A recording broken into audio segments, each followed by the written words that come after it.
Hey, can you believe it? We are on the last and final row of our multiplication chart. Okay, so let's do this first one together. Put your first finger on 2 and your second finger on 10. 2 times 10, let's slide it down. And what does that equal? Yep, 20. Okay, put your finger on the next one. And what's the equation that goes with this? 3 times 10, you got it. And we're going to carefully slide our finger all the way down. And the answer is 30. Absolutely. Okay, do the next one by yourself. And I think I heard you say 4 times 10.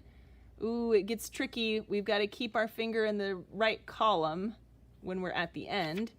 And what is 4 times 10? Yep, 40. You got it. All right, friends, today is the day you get to finish this chart.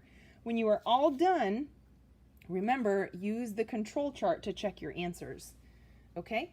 And you can keep this and use it, okay, when you need it. All right, see you later. Good job, you did it.